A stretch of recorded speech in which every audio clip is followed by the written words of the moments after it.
पुष्प पारिजात का फूल, जिसको हार श्रृंगार का फूल भी कहते हैं, जिसको शिडली का फूल भी कहते हैं। पारिजात हार, जितने लोग फेसबुक यूट्यूब पर कथा सुन रहे हैं वो भी इस पारिजात के फूल का दर्शन अवश्य करें। और एलईडियां लगी हुई हैं, उन पर भी आप आराम से पारिजात के फूल का दर्शन कर सकते हैं। पारिजात का पुष्प, हार श्रृंगार का फूल, ऊपर से सफेद, नीचे जो उसकी डंडी होती है वो थोड़ी नारंगी होती है, संतरे के कलर की होती है, नारंगी कलर। महाराज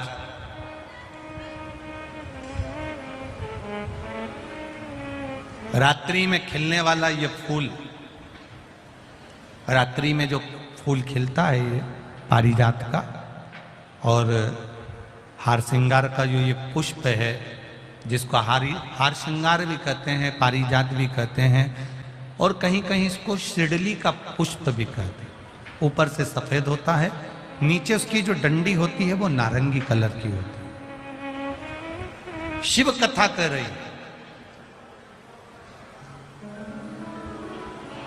शिव महापुराण का चरित्र कर रहा। जिस समय पर संतान की प्राप्ति नहीं होती या किसी कारणवश, किसी कारण से हमारे यहां वंश की वृद्धि नहीं होती, तब देवाधिदेव महादेव की आराधना पारिजात के फूल से करी जाती है। अब उस पुष्प को चढ़ाने का एक तरीका है, जरा ध्यान दीजिएगा। पंचपुष्प शिव महापुराण की कथा आप लोग सुनने के लिए बैठे हो, बड़ी आस लगाकर बैठे हो, उसको समझिए।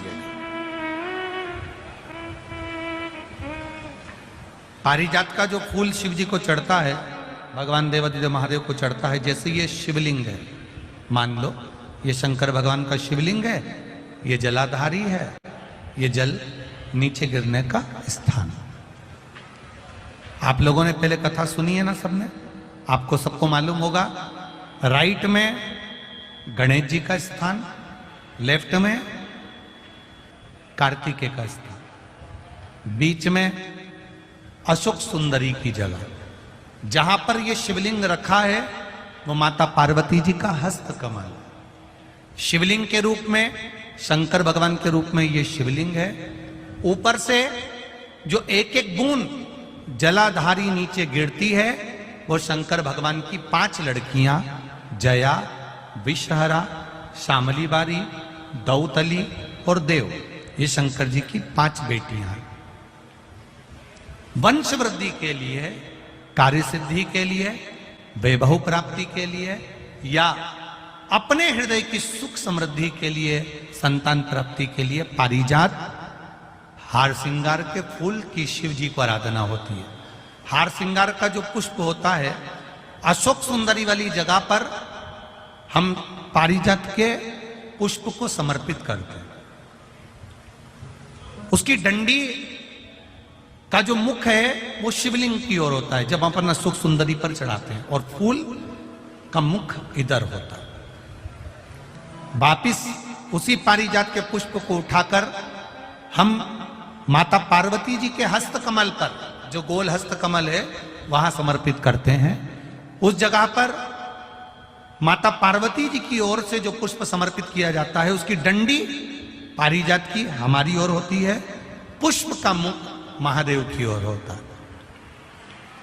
तीसरी जगह जब हम पारिजात के पुष्प को अशोक सुंदरी पे से उठाकर जगत जननी के हस्त कमल पर रखते हैं, हस्त कमल पे से उठाकर देवाधिदेव महादेव के शिवलिंग पर रखते हैं, उस समय पर पारिजात के पुष्प की डंडी शिवलिंग के ऊपर होती है और फूल का मुख अपनी ओर होता है।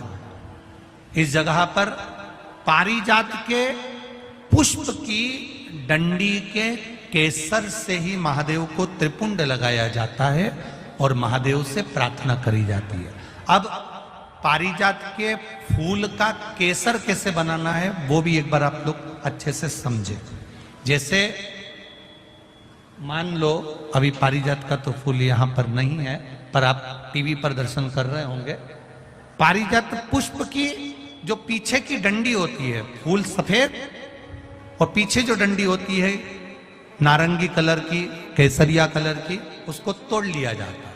तोड़कर ऐसी 25-50 फूल की पीछे की डंडी को तोड़कर उसको रख दिया जाता है। उसको धूप में नहीं सुखाते, केवल घर में उसको एक कटोरी में या थाली में रख दो, वो धीरे धीरे सूख जाएगा।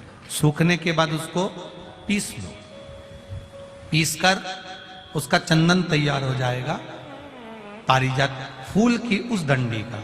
और जिस समय वंश के लिए, सिद्धि के लिए, कार्य सिद्धि के लिए या वैभव प्राप्ति के लिए हम पारिजात का पुष्प देवादिदेव महादेव को समर्पित करते हैं, उस समय इसी को पानी में घोलकर देवादिदेव महादेव को जब आप लगाएंगे तो जैसे केसर घुलती है, केसर का जैसे कलर होता है, केसर जैसी सुगंध करती है, वैसे की वैसे ही ये पारिजात की जो डंडी आप लोगों ने सुखाई है, वही डंडी का जो चंदन बनाया है, शिव जी को लेपन करा है, उस समय पर अपने हृदय की बात आपने जो देवादिदेव महादेव को कही है, बस वही सुगंध हमारे जीवन में आना प्रारंभ हो जाती है। वो पारिजात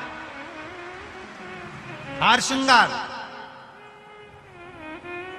अब जरा ध्यान दीजिएगा, हार श्रृंगार के पुष्प, पारिजात का जो पुष्प है, सोमवार की अष्टमी पड़ने पर यदि हम देवादिदेव महादेव की पारिजात के फूल से आराधना करते हैं, स्मरण करते हैं, तो उसका फल भी हमें अधिक प्राप्त होगा।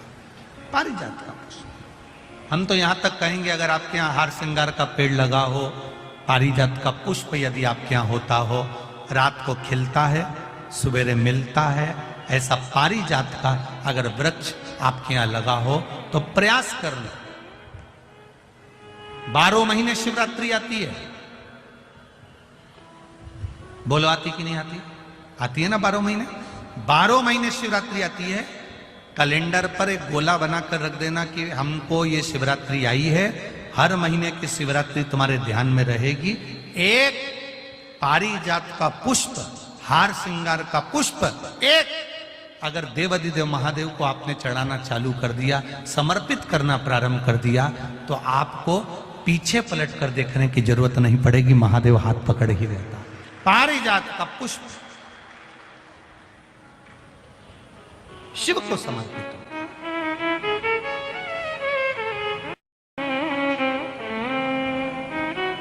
सफेद कलर का पुष्प है, आप टीवी पर दर्शन कर रहे होंगे।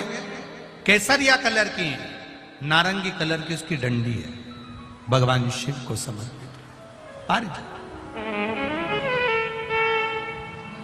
जब हम देवादिदेव महादेव को जल समर्पित करते हैं, भगवान शंकर को जब हम जल चढ़ाते हैं, उस समय पर भी भगवान को अगर तुम्हारे पास में थोड़ा सा पारिजात की जो डंडी है सुखाई है, आपने पारिजात फूल के नीचे की जो डंडी है उसको तुमने सुखाकर अगर चंदन बनाया है, तो वो चंदन आप प्रतिदिन भी देवादिदेव महादेव को समर्पित कर सकते हो। पारिजात पुष्प। एक बात और हमारे स्मरण में रहे,